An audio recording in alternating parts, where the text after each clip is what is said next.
All right, it's time for another Unbridled Living in Costa Rica podcast. You're laughing because you think I almost forgot, huh?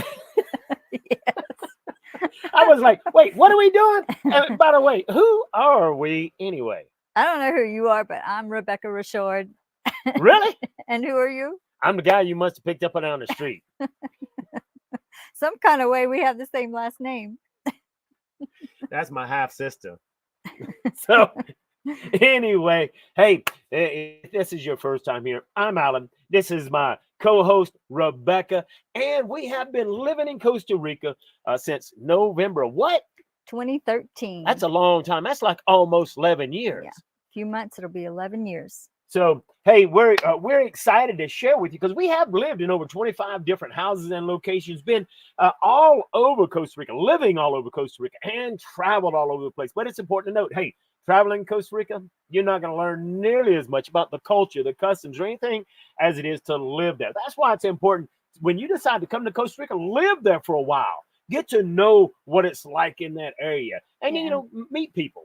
You know, something I thought of that might help people to understand when we say visiting here or coming on vacation is not the same as living here.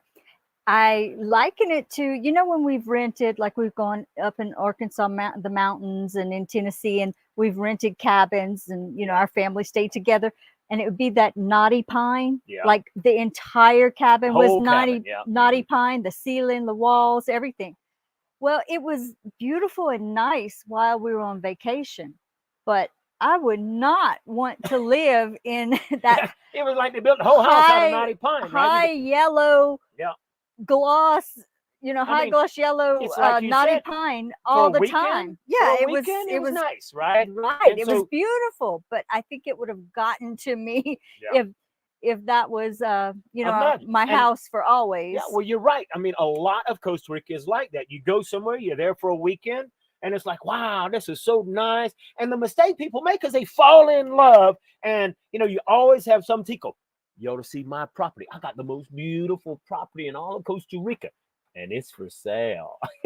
And it is beautiful. And all of Costa Rica is beautiful. You're right, it is. But as we've talked about, there are a few inconveniences. That's the only thing. There's some inconveniences that, depending on your personality type, depending on your comfort level, deal breaker. Right. I think it would be a deal breaker for me if I had to, even if somebody would give me, I hate to say that, but if somebody would give me a knotty pine cabin, I'd have to redesign it. I'd have to redo it.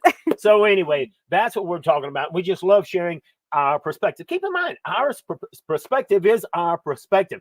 Never do we say, you don't agree with me, get off my effing channel. I mean, hey, it's your perspective, our perspective, and we like to share, what we've learned so that hopefully you can learn something. And we like to hear from you guys too, because sometimes we coming from different perspectives, and that makes a more complete picture. That's right. So, hey, today we got sidetracked here. That's not even what we're talking about. What are we talking about? Well, no, we're not talking about perspectives. We are talking about transportation in Costa Rica, which, by the way, I've had an interesting transportation week. But there's lots of ways. So I guess the big question is, number one, do you even need transportation? When you get to Costa Rica, do you need to have a car? Do you need to have a motorcycle? Do you need to have an electronic bicycle? What do you need? I mean, there's lots of different forms of transportation. What about public transportation? What about Ubers, taxis, all that stuff? So we're going to talk about the pros and cons of, hey, maybe all you need is a horse. Hey, if you don't have a horse, we've seen people saddle up a cow and go down the road on a saddled cow. Yeah. So I'm thinking about getting Rebecca one of them because she's kind of afraid of horses, but maybe she likes cows. Anyway, before we get into talking about transportation, what's been happening on the off-grid homestead? Well, I believe you have a little segment to share with everybody. I do have a really short segment, and it's one of those weeks where I feel like I got a lot done, but it doesn't look like I got a lot done. At least you got something done. And that's the important thing. Stay focused and just keep going. And hopefully, eventually, we're going to get into the house. Because I keep saying, as a matter of fact, my neighbor came over to help me today. And I'm like, I'm going to get in this month. And it's like, but you've been saying that every month. And I says, well, one of these times I'm not going to be lying about it. So let's see what we've accomplished this week on the Off-Grid Homestead. Last week, I finally finished up the back end of the tiny house where our bedroom is. Getting the metal up made sleeping in our loft so much nicer. So, it was time to shift my focus to the other end of the house, which is where our front door will be.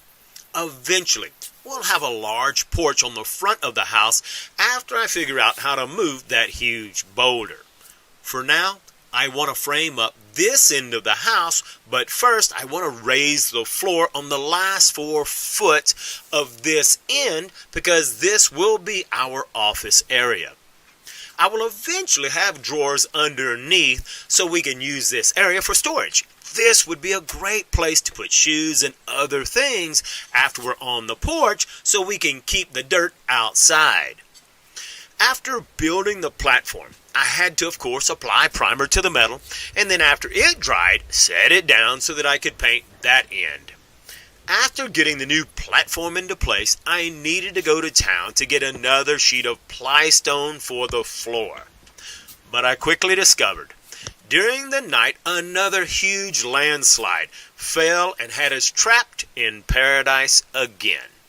The locals from the community got together and we quickly started moving a ton of dirt and rocks by hand. We had a massive boulder that was in the middle of the road. But using some chain winches and a lot of manpower, we were able to finally get the boulder rolled off the road.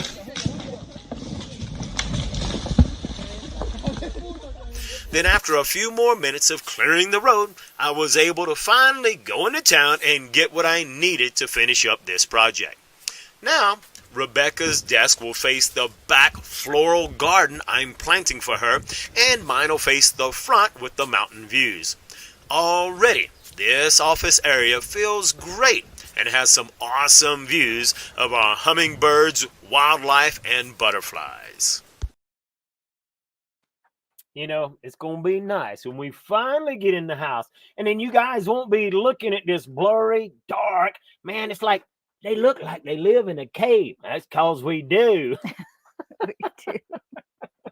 So, hey, eventually. Like I said, I can do almost anything for a period of time. Yeah. So, and that almost has been nearly 3 years in the barn. But hey, it hasn't been terrible at all. But hey, so let's get back into transportation, okay? Yeah, it's only not terrible because we're in Costa Rica. Well, that's right. That's right. You know, I wouldn't want to live in a barn in Louisiana. Yeah. Hey, because I was in that video I was talking about. I just got to move that humongous boulder so we can build a porch. I'm really excited about that. Got to figure out how to do that. But Doug Dilio says he knows exactly how to do it. Just get the aliens to move that boulder like they moved them blocks for the pyramids. I agree. Matter of fact, if you got their number or you send me a link so I can contact them, Doug. So eventually we're going to get some things done. But hey, today we are talking about transportation. But before we get into transportation, real quick, I always say this at the very end, but it's important for me to kind of share this with you at the beginning. Hey, the best way that you can really support us is just to send $1 million. But if you don't have that, just look, if you comment, you like, you share the video, that's the best thing you really can do to support us, because that way, the algorithm sees that, people are commenting, sharing, and especially comment after the video is over. Making sure to comment after the live is over and you comment underneath, that shows the algorithm that people love the video. And this way we get an opportunity to reach more people, because, while I would love for you to send $1 million, well, we do all of this for free. And that's simply because, I've got online businesses. Rebecca works online. And so we don't have to sell you more product and services. In other words, we don't have to con you, scam you, or talk you into moving to Costa Rica so you'll buy more of our products and services. We love sharing what we do, and this is the only channel that's going to give you the cold, hard facts, give you the honest truth about Costa Rica. And hey, once again, we're sharing our perspective, but we really want to hear your perspective. Give us some comments as we're talking. ask some questions because we'll be sure to answer those questions when we get done. Okay, so hey, having lots of fun. And William says he remembers when we were building that first bathhouse. Yeah, that little bodega. We still use that little bitty bodega. And Rebecca, I think she doesn't want me to put the shower because that's our shower there. I don't, and our toilet. I don't think you don't want me to have an indoor toilet, do you? One day, one day, one day I won't have to check the towels before I can dry. Rebecca loves looking for bugs. So, hey, talking about transportation, you know, there's a lot of forms of transportation. Now, hey, when we first came to Costa Rica, and I guess the question you ought to ask yourself is, hey, depending on what you plan on doing while you're in Costa Rica, do you even need transportation? You know, could you get by on just public transportation? Because there are a ton of the locals, ticos, that they don't have a vehicle. A lot of them don't have a vehicle. Now, a lot of those that don't have a vehicle, well, they might have a motorcycle. But I tell you what, this is something that I bet a bunch of you don't know. There are still a lot of communities, like the one close to us, their main mode of transportation is horse.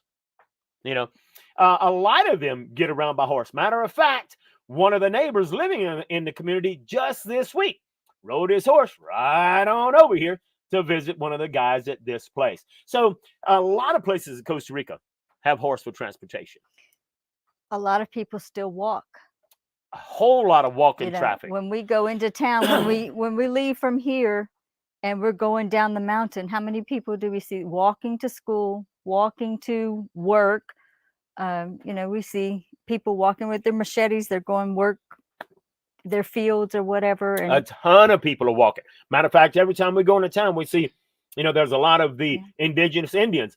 They're walking up and down. And they give each other rides. Like there's a few people. That's what you were going to say. I was just about to say it. Yeah. In these closer knit communities, you'll see the few people that have cars, they'll quickly pull over and pick them up. And I used to pick them up, but now we don't have seats in the car. And so I can't really pick them up because I'll get a ticket for not having seat belts, you know, and I usually got a ton of stuff in the car and can't pick people up.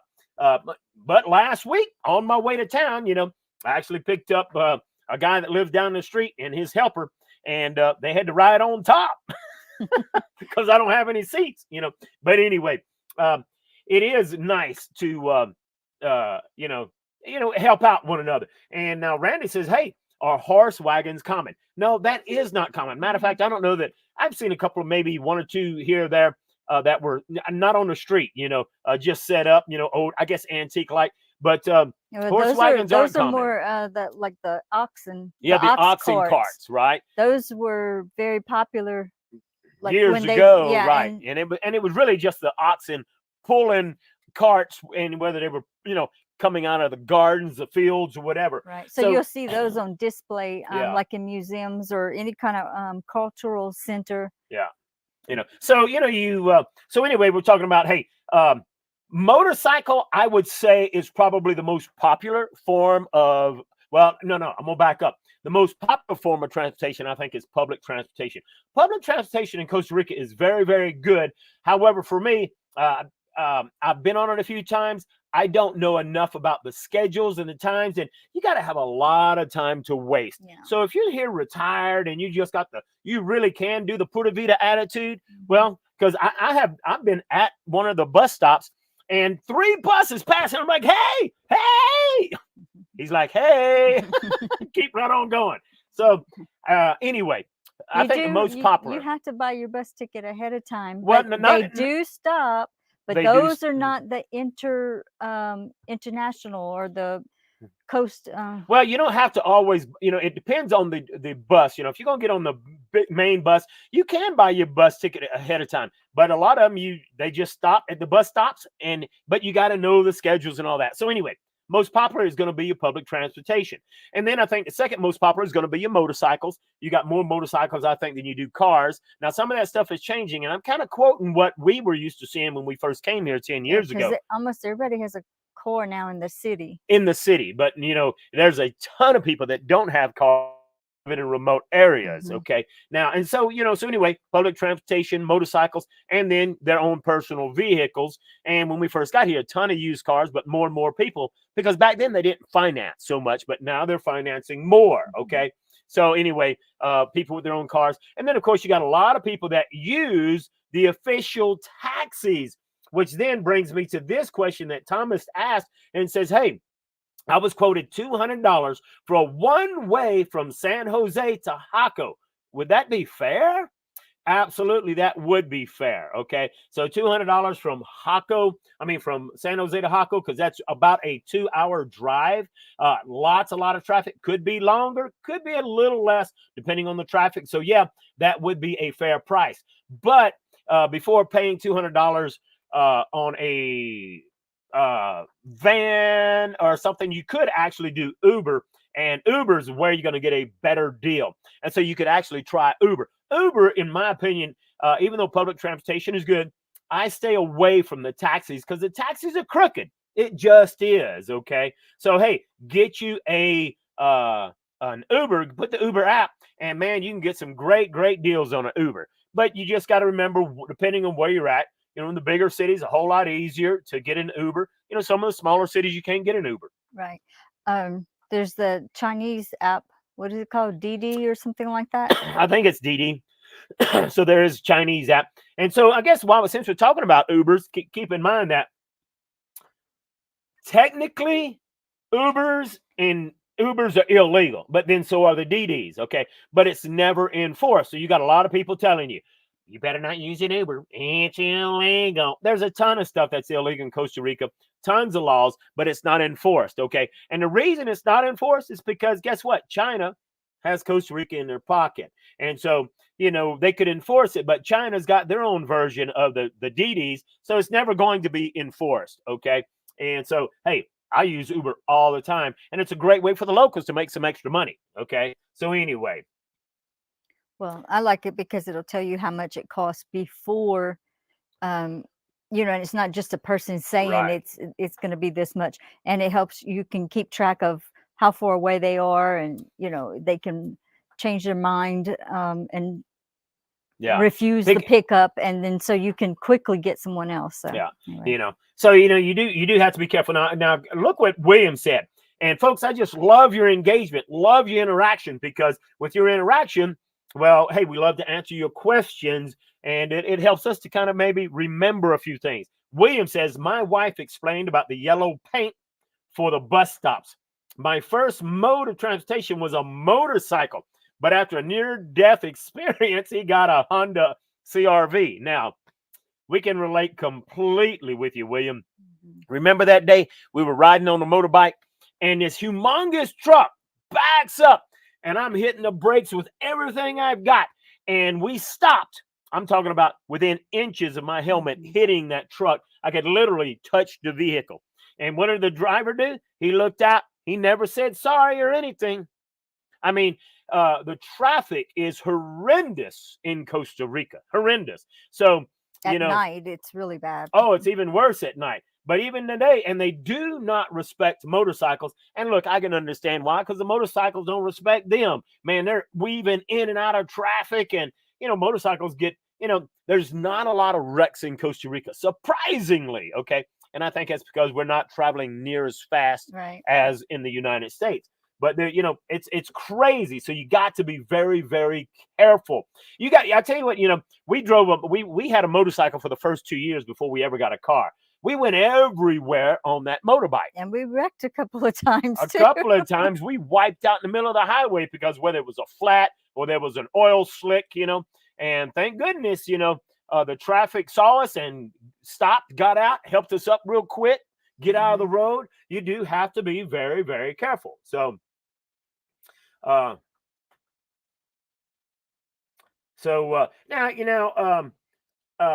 Costa Rica for Expats says, keep in mind that most transportation apps have low coverage as they're not active in many provinces. And yeah, and that's what we just said. There's a lot of small areas.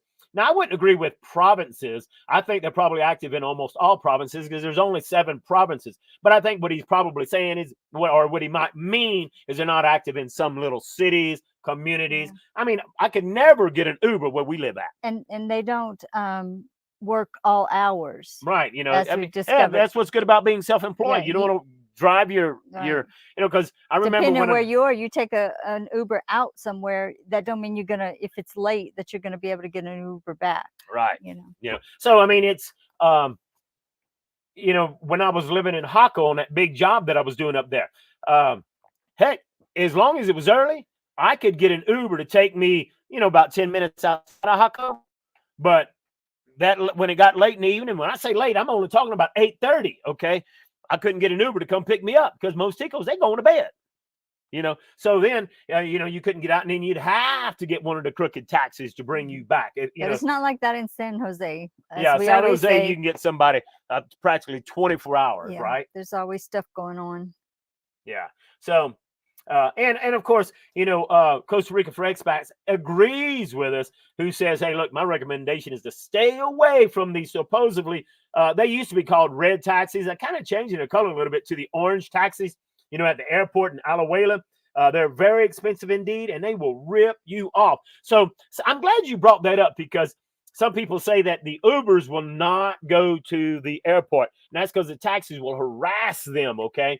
So here's what I always say. And I picked up Ubers at the airport, but they'll meet you at the top floor. But here's what you can do, is if you can't seem to get an Uber, and one time I couldn't, then I just got the taxi to Denny's right across the street.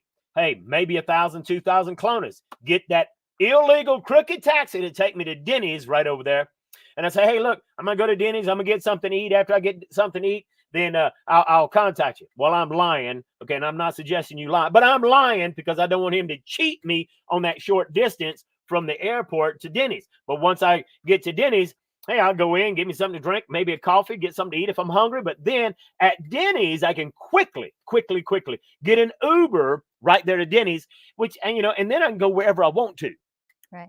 You said illegal taxis. Did you mean to say that? Because they're not. Did I say? Well, I said, well, I meant crooked taxis, but I'm glad you corrected me, because they are the illegal taxis, which means if you're at the airport, there's a bunch of people who say, hey, come with me, and you know, I'll take you wherever for $10, $20, and then you get there and he doesn't have a taxi sign.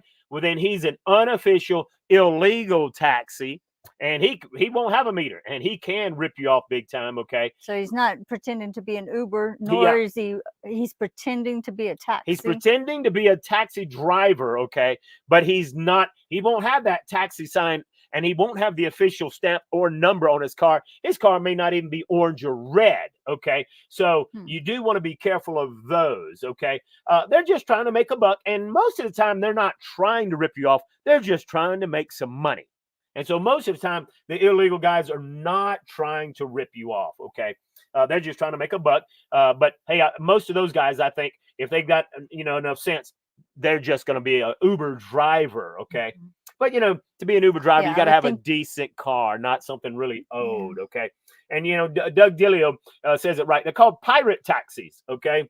So I've heard about it. I just couldn't remember. And I'm guessing that at the airport, that's a good place to do your pirating, because the people don't know. And something you were saying about, like, just, you know, take a taxi, an official taxi over to the Denny's.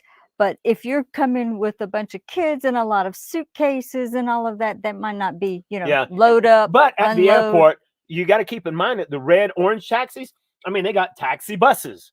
They got, you know, and so you can get a taxi van. Well, I say bus, it's a van, you know, taxi van for people, like you said, you know, kids and lots of luggage, but they're going to cost you a lot more. Okay. Hey, so, you know, we've been talking about the taxis, the Ubers, but hey, Eduardo brings up another form of transportation. He says he goes from Tiba, San Jose to Jacaro. I know I messed that up. But anyway, by bus through Playa Punta. And he takes the ferry, okay? The ferry. I love taking the ferry any chance I get. We don't get to go that far, but I think remember we've only taken it twice, I think. Yeah, I think we've at least a couple of times, but And I love taking the ferry when I can because it's nice. It's relaxing. You know, Oh, get it's on so the much ferry. more relaxing than that drive Oh my going all the gosh. way up the Guanacaste Yeah, to go Peninsula all and the then way going all the around. way down. Oh So my if you could goodness. ever take a ferry, and it's not expensive to take a No, ferry. and it's You a know, beautiful ride. yeah.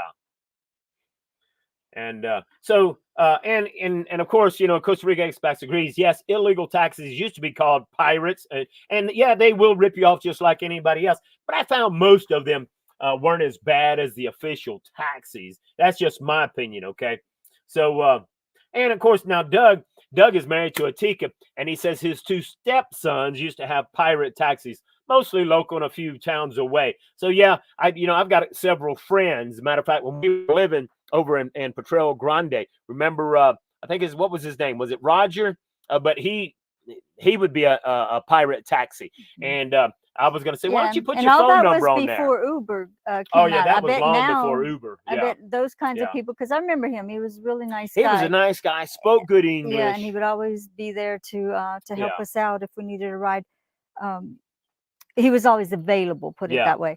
And it was a little bitty town where we never had taxis anyway. right, we would have never, if it wouldn't have been for him, we would have not been able to get. We had our own transportation, but I think one time our car was broken, Right. and so we had no way to get into town to get the part. So Yeah. anyway, I bet he's probably a Uber He's driver probably an Uber now. driver now. Yeah.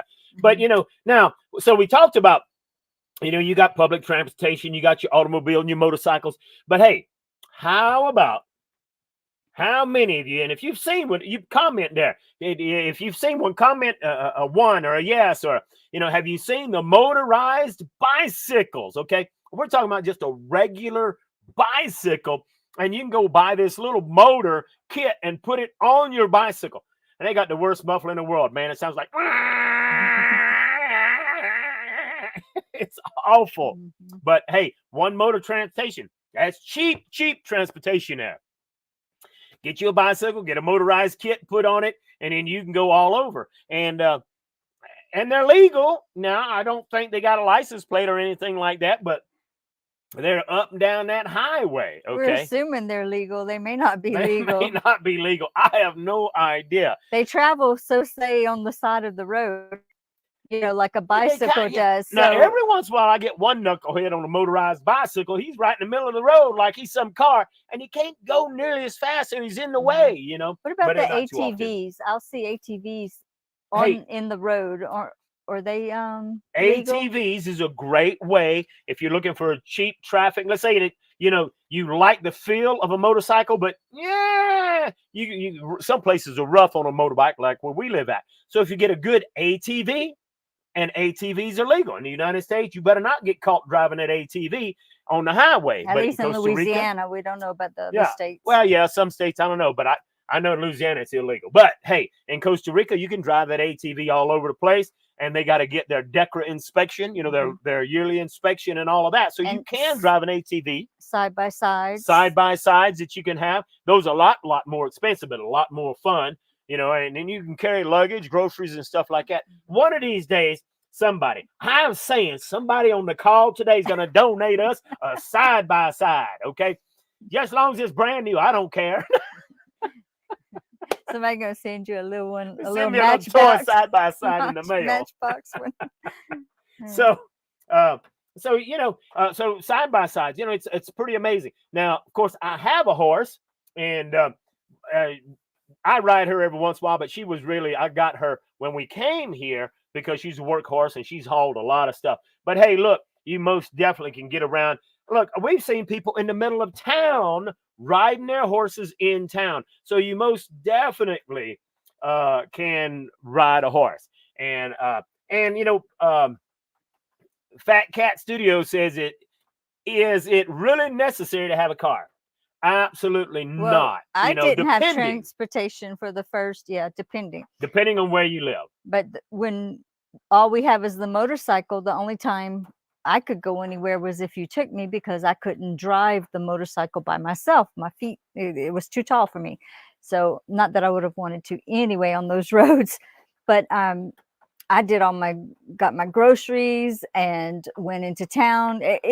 Everybody walks You know, you get your umbrella and walk to town. Everything is close if you live close to town. So if you don't, you know, so you know, you could take a bus. A lot of the buses go way out. Well, and that's what I was about to just tell Fat Cat. You know, even if you live in remote areas, not too far remote, even in remote areas, you really can walk maybe a mile, and there will be a road that the buses will go on. And you don't necessarily have to be at one of these bus stops, because none of them are official bus stops. It's just something that people put up, you know, a few poles out of the woods and some tin, and it's a bus stop. So, but you can be on the side of the road, and if you know the bus is coming, you can flag them down and they'll pick you up. So just depending on where you're living at, you absolutely do not need a car. You can rely on Uber and public transportation and friends to get just about anywhere you need to go. Okay. We've taken the bus to the border and shop in Paso Canoas, and then taken the bus back.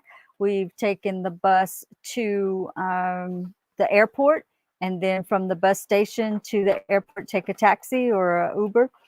And there are two different kinds of buses in Costa Rica, like I'm sure everywhere else. There's the local buses. Each town has its services, and they'll go out places so a lot of that pretty rough spots. Yeah, that you wouldn't think that you know, that a public bus would go to. And then there are the buses that run from one end of the country to the other. And they usually stay on the main highway. I think it's called, or what do they call it? I don't know what they call it, but they stay on the main road. Right, they just stay on the main roads. You know, but you can take them, because even though they stay on the main road, they do make stops along the way. Some of them. There are some that supposedly are direct buses, but even the direct buses have stopped along the way. You know, but the thing is, they won't turn and go down into a neighborhood or bring you, you know, somewhere like that. They have they stay on the main highway. And so Fat Cat, no, you don't need a car, but she says, well, I really don't want a car, but I do need Amazon. And hey, look, I guess Amazon is a form of transportation. And so if you need Amazon, can do your shopping, you don't have to leave your home. You know, so here's the cool thing about Amazon. What you have to understand is that Amazon is run by, not only does Amazon ship a ton of stuff themselves, okay, or sell stuff themselves, but there's a lot of third-party sellers. Okay? I used to have several stores. I had over 5 different stores on Amazon, sold a ton of stuff, and I was a third-party seller. I shipped my own stuff. And so the reason I say that is, as a third-party seller, they can choose to ship internationally, okay? Amazon themselves, they often, depending on what the item is, may or may not ship it to Costa Rica, because Costa Rica doesn't have Amazon warehouses. But Amazon, being as big as they are, used to not be this way. You'd buy something from Amazon, it would get stuck in customs. It was a pain in the butt. But now Amazon has worked with Costa Rica and the customs to where now when you buy something and you're in Costa Rica, and of course, you know, the website, everything knows that you're in Costa Rica. You have to tell it that. You got to tell the website that your zip code or your location. Right. And so it's very important that if you're in Costa Rica, it knows you're in Costa Rica. If you're in the United States and you're going to be shipping to Costa Rica, then you need to have a VPN or up there at the top, put the the zip code. That way, the stores that do ship to Costa Rica will be displayed. Otherwise, you're looking at a lot of stuff. You're like, oh, I'm going to ship. When you get ready to check out, they're like, oh, we don't ship to Costa Rica. So just a little hint, make sure that you put in the zip code or the address of Costa Rica, so that you will be scanning through stores that actually ship to Costa Rica. And if you do, you're going to pay the custom fees ahead of time. And in that way, you will never have a problem getting your package stuck in customs. Okay. So you just need to find you a good friend, because most of the time when they ship it, and here's key. So write this down. While you can put in your local address, or you can put in your post office box, 9 times out of 10, your stuff will not arrive at the post office box. And that's because when Amazon ships it to Costa Rica, most of the time it gets picked up by FedEx or DHL. FedEx or DHL won't ship to your post office. They'll only ship to a local address. And so addresses in Costa Rica are very difficult. But hey, wherever you live at, make sure that you go eat at the same restaurant, make friends with them, and ask them, hey, can I use your address? Because I'm ordering some stuff from Amazon. I could just ship it here. The next time I come eat, I can pick it up. And they're going to say, oh, yes, because the next time she comes eat, they're going to make money. And, they'll let you ship it to their their physical address, their restaurant, which makes it a lot easier for the delivery driver to find that restaurant instead of finding your house, which he may or may not ever find, depending on where you're located. Well, so I hope that answers your question, Fat Cat. The stuff that we've gotten that we did not have sent to the restaurant was sent to San Isidro's DHL. Yeah, it ended up getting sent to San Isidro's. So instead of going to the post office, the Carreros, it would go to the DHL. I had to go pick it up at the DHL office. Yeah, so it's similar to go and pick it up at the post office, but it's DHL. Right. And then a lot of times, it's not like the United States. I wouldn't get the notification, and I'd be checking on it, and I'd find out it's there, and it's just a real pain. But hey, once you figure out the system, then you're able to get your packages. Yeah. And it's getting better and better because at first nobody really was ordering from Amazon, but now I know a lot of ticos that order from Amazon. And one of the fun things about actually taking the public transportation, Eduardo brings up that hey, he loves going to Guanacaste by bus because there's always somebody selling some food along the way, and the bus driver a lot of times will stop, let them get on, and and sell their food. And that has happened occasionally at times. So it is kind of fun if you want to try some of the different cuisines, or you happen to get hungry, well, then there's usually somebody that you can buy some stuff from, So that is really neat. Want to mention that if you do take the bus, don't think that you don't have to have your passport, because the buses will, they have those they'll have the regular bus points. Stops. I mean, not bus stops. Police checkpoints. And they'll get on the bus and ask for everybody's identification. So we've had to show our passports before on the bus. Now, Costa Rica for Expats mentions that you can also find post-delivery international services such as Aeropost. I'm glad you brought that up because I wanted to mention that. I've actually had stuff sent to Aeropost, but dude, he says it can be costly. They will charge you an absolute fortune, okay? And so a quick horror story is I actually ordered, and this was before Amazon connected with DHL, with customs, okay? Oh yeah. And so I ordered some lapel mics, just a little bitty lapel mics, okay? And for whatever reason, when it got to customs, okay, it said microphone. The idiot at customs says, "Oh, that's a phone. It's a phone." He thought it was a little phone. It was a phone, a microphone, a small phone. And you can't import phones. Yeah, you can't. So, man, you talking about the headache, the pain. And I mean, I went back and forth with Aeropost and their customs and all this. And by the time I finally got it out, the Aeropost guy that I was dealing with, customs guy, charged me an extra $100. I'm like, wait a minute. That's why I'm using it. It's crooked. I never say use Aeropost because it's crooked. It's crooked. Always was crooked for me. That's my experience. Do your due diligence. Maybe you've had good luck with Aeropost. I didn't. And I don't like to throw money away. Okay. So, hey, but I'm glad you brought that up. Okay. Now, Doug brought up a good point and says that, hey, I know Amazon ships to a place in Florida where you could pay for everything up front, and then it gets shipped to you in Costa Rica. And there are some companies that do that.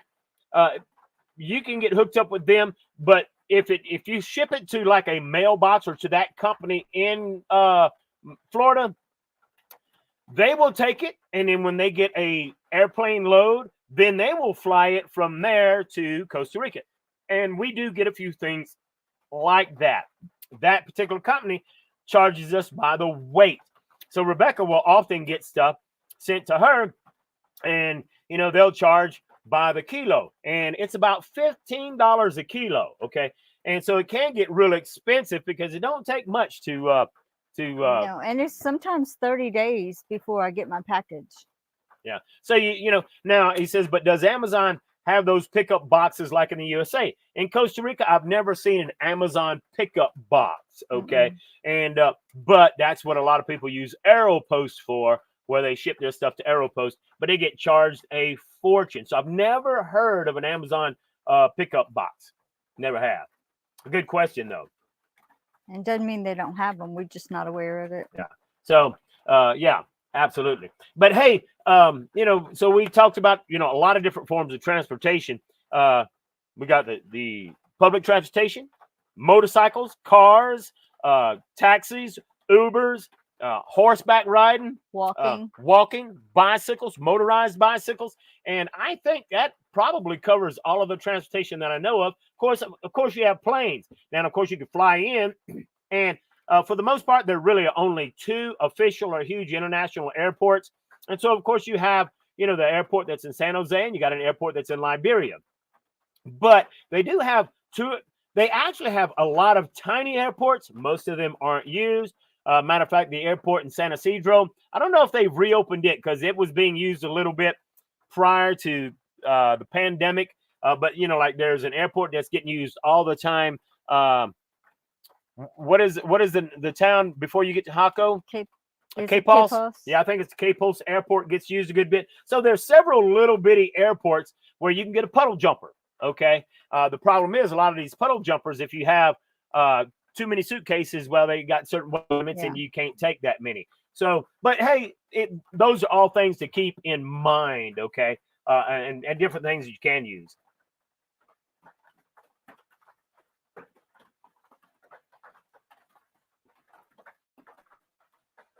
Okay, so now, of course, now Costa Rica Expat says there are some additional so-called VIP services, such as high-end cars and limousines, and absolutely, you do have private shuttles, like private VIP services and stuff that will pick you up. Hey, look, man, if you got more money than sense, and it maybe, and if you got a lot of money, it's worth it if you want that kind of service, and that will take you.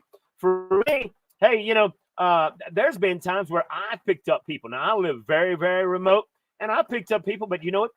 Because of where I live at, it costs $500 just for me to go pick it up. So I go pick you up at the airport, but it costs you $500 for me to go pick you up at the airport and bring you down here or drop you off somewhere between here and there. But it's going to take me, you know, a minimum of 5 hours just to drive to San Jose. You know, so anyway, it's a 5-hour trip there, 5-hour trip back. But yeah, you're absolutely right. Now, I'm not advertising. I'm not saying contact me. That's not a good idea because you have discovered do not make money. The wear and tear on the vehicle. Yeah. The time that it takes. Most of the time, you can't make the trip. You know, in one day, you have to sleep overnight. It's just it's definitely there are people that do it. I've done it for a few people just in order to help them out, friends, family, stuff like that. People that weren't friends and family, it cost them $500. It's just, hey, you know, but yes, you can get private services, but know that it is going to cost you. Okay. Now, Randy asked a good question, says, is HeliaJet a good company? Randy, I wish I knew the answer to that, but I've never heard of HeliaJet. Okay. So I couldn't honestly answer that question. Okay.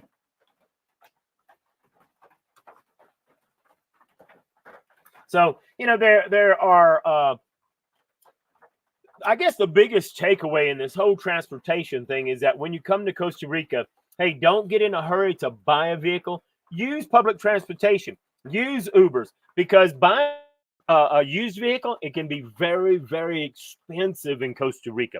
You know, when we first got here, how much did we pay for? I mean, look, we got a 1996 Galloper. We still have it today. It's now 26 years old, but we got that 8 years ago. I think we paid $4.5 million, not dollars. Colones. Was it 4.5 million colones, which is about at that time was about $8,000. Okay. For at that time, 20-year-old vehicle. Okay. In the United States, a 20-year-old vehicle, you almost have to pay somebody to take it. Okay.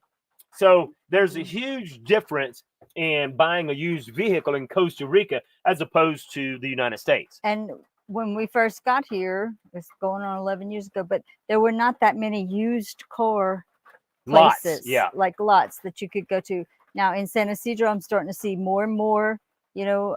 Costa Rica has evolved quite a bit in the 11 years that we've been here. Yeah, so you can find used car lots now. And now in San Jose, there are a lot of new car lots that they didn't used to have that many. Well, I mean, matter of fact, now you can see Chevy and Ford and used to you never saw a Chevrolet or a Ford going down the highway. When I was in the United States, I had an F-350. Loved that truck, man. That's a man's truck. That sucker could haul a house, okay? And I really wished I could have it here. But I've just the other day when I was going to town, I saw an F-350 and I saw a Hemi, a Dodge. You know, it was very similar to an F-350. It was a Dodge dually. You know, I have no idea what one of those would cost here. But, you know, and so, you know, that brings up another good point, because if you buy a vehicle here, and if you've heard me say before when we talk about buying in Costa Rica, always spend colones. That's the currency here. But when you buy a car, it's going to be priced in American dollars, okay? So anytime you go somewhere, if you're trying to deal with a Tico and he tries to price you in dollars, I don't care if it's rent or anything, he's trying to rip you off. Say, no, I don't want the price in dollars. I want the price in colones. Always get your price in colones. But there are going to be a few things that are going to be priced in dollars. For example, you know, the attorney I recommend, well, the majority of her clients are expats, so she prices in dollars. That makes sense, okay? But I used to be an attorney I trusted in San Isidro, and I thought he was a friend. He claimed to be a pastor. Name's Jorge. I can't even remember what his, but the guy, you know, the majority of his clients were Ticos. But every time he'd see me, he would charge me in dollars. And I says, no, I don't want the dollars. I want to know what the regular price is in colones. And he laughs and says, ha, ha, ha, you gringo, you pay in dollars. In other words, you're ripping me off because you're crooked. But that's how normal it is for them to always try to get dollars. So I want to throw that out. You buy a brand new vehicle, it will be priced in dollars because they're getting that from the United States most of the time. So just so that you know, okay, it is going to be a little different, okay? Now, William says that, hey, he checked a trade on a 2005 CRV. He checked on trade 2005 for a 2014. Give $4,000 for his, and he would have to pay $14,500 for theirs with 160,000 miles, okay? And, of course, to them, mileage is just a number, so be careful. Absolutely. So, hey, that's a good thought, you know.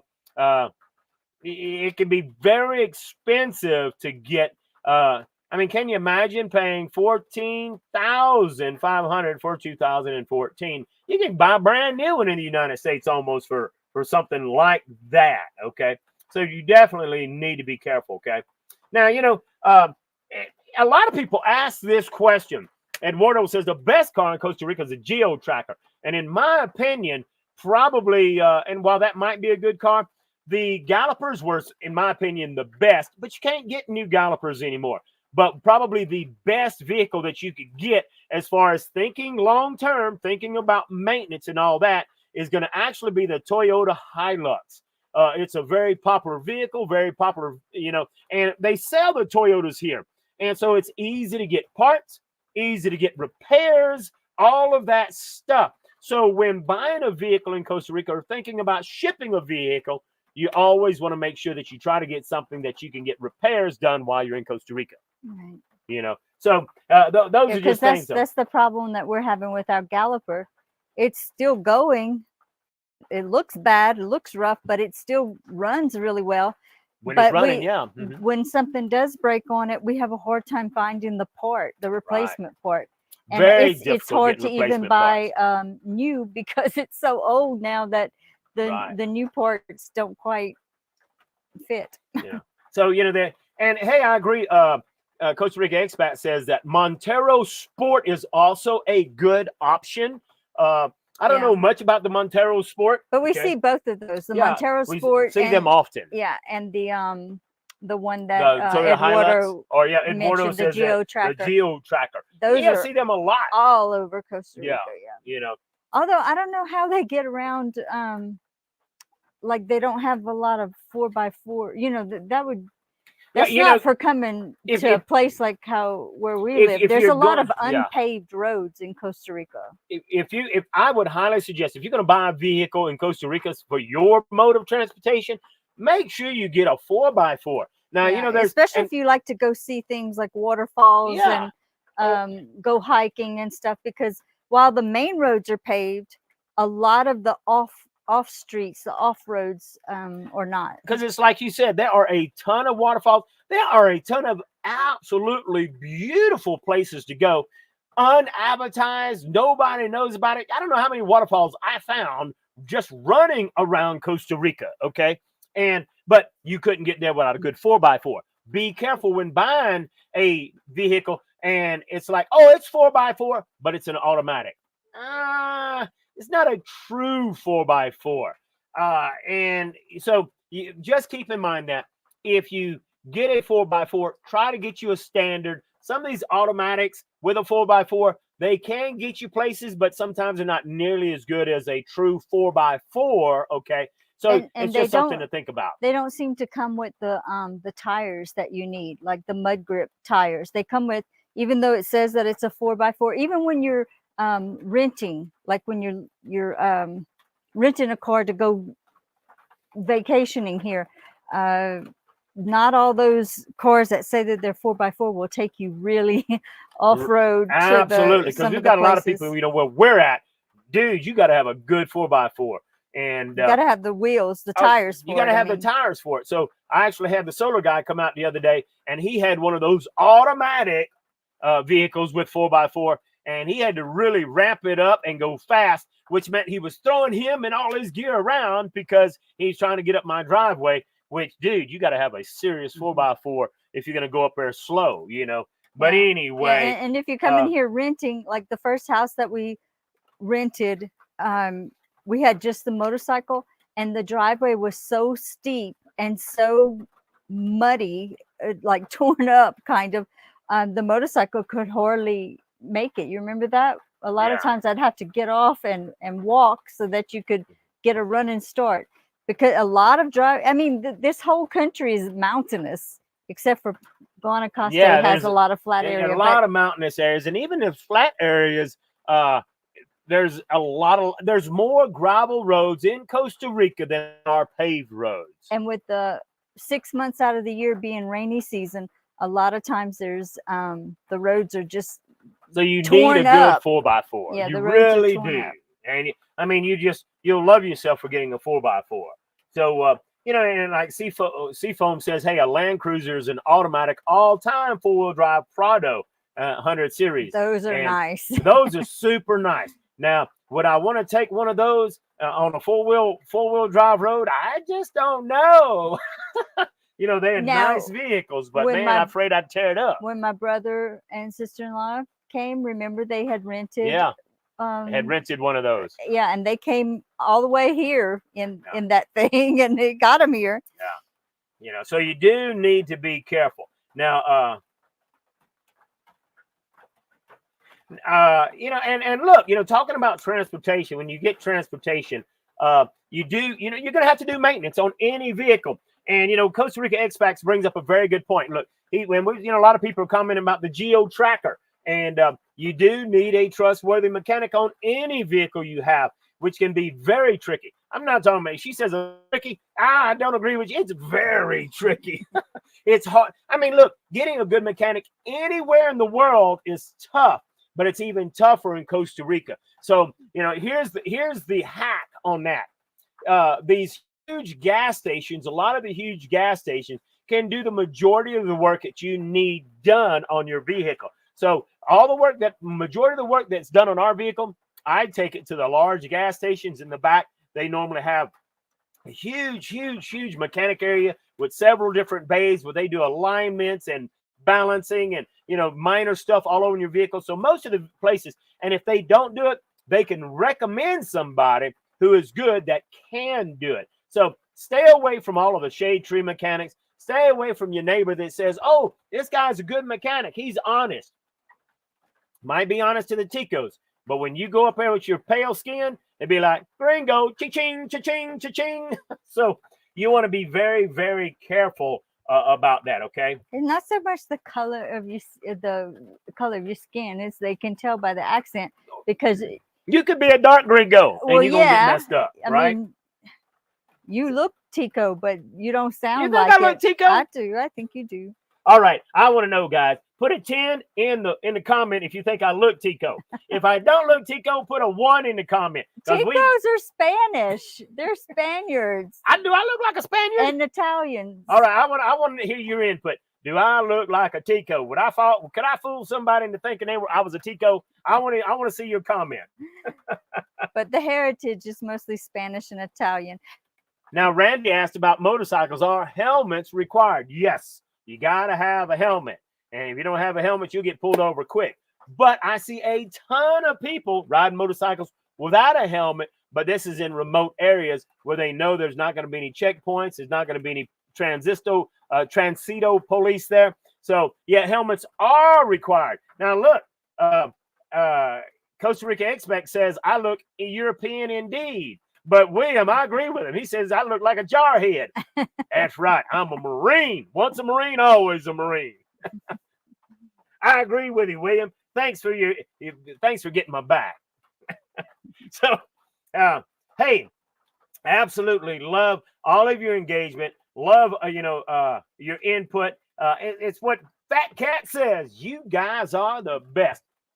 Well, prove that we're the best by commenting, share, like, subscribe. Tell all your friends who are interested in coming to Costa Rica.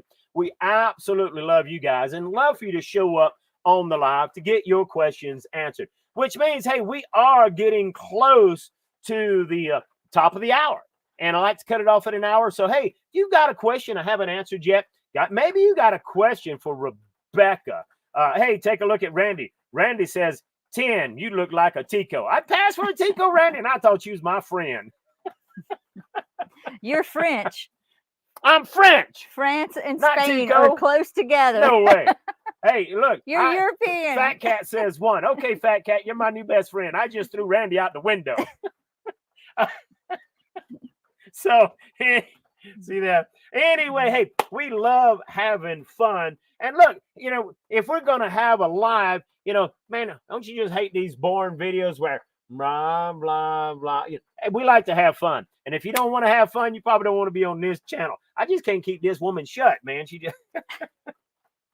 Oh, hey, look, Bob has a good question. Do ATVs and side-by-side require turn signal? Absolutely. So if your ATV doesn't have turn signals, you're going to have them installed. So absolutely. Look, golf carts. I think technically golf carts are not legal on the highway. There's some kind of loophole on that. I don't think golf carts actually go to Retiving. I've never seen one. Now I have seen some because in Jaco there's golf carts going down the highway, acting like they have the right of way. Yeah. But so I can't really but tell that's you. Because that's a lot of, like, Jaco has all those little streets. It's all walking. Yeah. It's so William very walkable. Yes. William just asked, hey, got a gas-powered golf cart, street legal with 22 horsepower Predator. What do you think? And I don't think Jaco, I don't think Costa Rica actually allows you to have a golf cart on the highway. I don't think so. So just a thought. But hey, I don't know that for 100%. I could be lying to you. Rebecca's bad about lying to you. I'm not. I ain't never lied and not a lie ever. There's a lie right there. Oh, you called me a liar? All right. Hey, folks, we're at the top of the hour.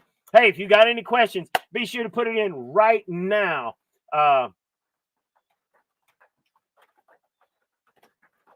Hey, look, I agree with Doug. Doug Dillo says Semper Fi, devil dog.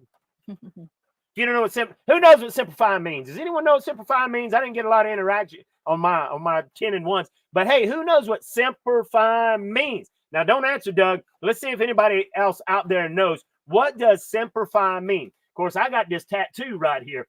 and I got my United States Marine Corps tattoo. It says USMC down there, and it has Semper Fi right up here. So it's got a dog right here. What is that dog called? Okay, that's a certain kind of dog. Okay, hey, William Johnson. I think William might be cheating. William Johnson says Semper Fi means always faithful. What kind of dog is that? Does anyone know what kind of dog that is? Come on, somebody knows. Somebody that's a certain kind of dog. What and then it's the Marine Corps mascot. All right. So what kind of dog is that?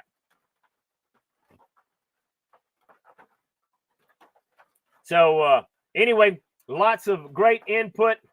Well, you're right, Karen. It is a bulldog, but that's not what the Marine Corps calls it. What is it? You're right, William. Again, I think William cheating. He might be a devil dog. This right here is called a devil dog. Okay, so I think it's the only time that I'm satanic. I mean, possessed. That's my devil dog. Okay, so it does look like a bulldog. But no, we don't call it a bulldog. It's actually a devil dog. But hey, thanks for your input. That's not a real breed, though. That's not a. How you know it's not a real breed? I don't know. We breed devil dogs in the Marine Corps. I don't know about that. We do. We take this female bulldog and mate him with Satan himself. Oh, that's a gross. devil dog. All right. Hey, we're at the top of the hour. I hope you guys had just as much fun as we've had. Hey, thanks, folks, for your input.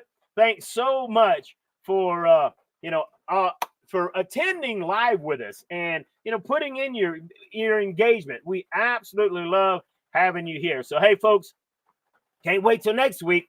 I don't know what we're going to be talking about. What are we talking about next week? You got any idea? I don't know. We'll talk about it over coffee tomorrow. We'll figure it out by tomorrow. All right, folks. Hey, y'all have an absolutely awesome week. Can't wait to find out what are you going to get accomplished on the off-grid homestead. I hope a lot. I hope we get a lot too. All right, folks. We'll see you next time on the Unbridled Living in Costa Rica podcast. Ciao.